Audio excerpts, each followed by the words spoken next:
Welcome to Kitchen Basics 101, where I teach you the bare bone basics as if you've never cooked a day in your life from the perspective of a mom. Today we're gonna do the viral Boursin's, Boursin's pasta. I've been in like such a pasta mood lately. So there's a couple of different recipes for this, but we're gonna make one of them. This is 12 ounces of tomatoes. I already took the stems off and I rinsed them. I don't really think this is like enough tomatoes, but this is all I got in the cherry tomato department. It's all I got. So that's what we're gonna use. I don't like onions, so I thought that this was like an onion cheese, but the Boursin comes in garlic and herb.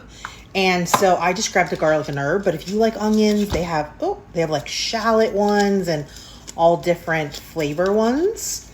It's just like a creamy cheese, and I love hacks like this because it really makes you look like a chef, even if you really don't know how to cook.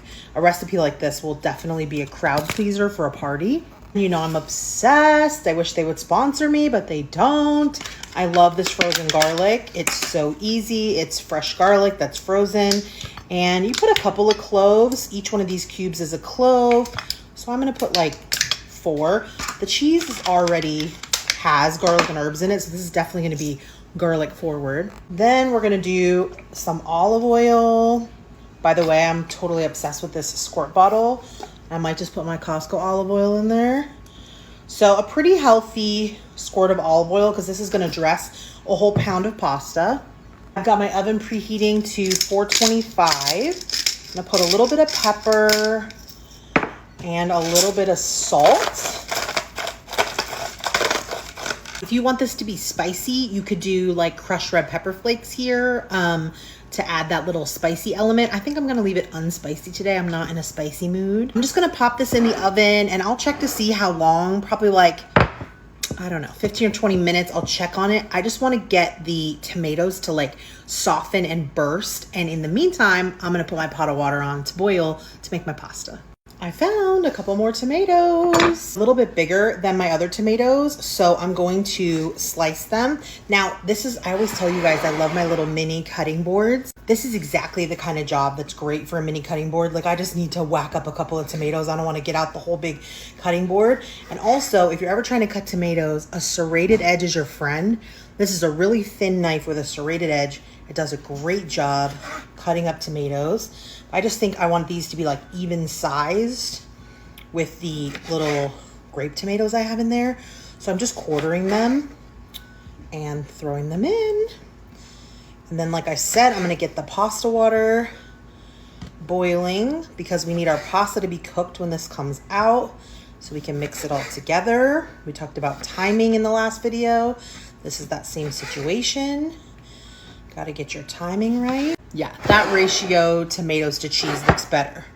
Okay, in the oven. Pasta water is boiling, so I salted it. Doing penne because that's what I got, but you can use whatever you want. I'm actually gonna put the pasta in because it says it takes 11 to 12 minutes. So I'm gonna put it in right now. I wish you could smell this. All right, this is how it looks after about 25 minutes. She's sizzling away. People mash it with a fork, but I think potato masher is where it's at, right? Now, obviously, be very careful. You don't want to splash this burning hot liquid onto yourself. So we're just going to give it a little light smashing. Oh, the cheese is so melty. Here, let me give you a better angle. Look at this. Oh, so gorgeous. I'm just gonna stir this all up. And this is what we're gonna add our pasta to. Before I strain the pasta, I'm gonna add just a small ladleful of the pasta water to our sauce. Okay, be careful, everything's hot.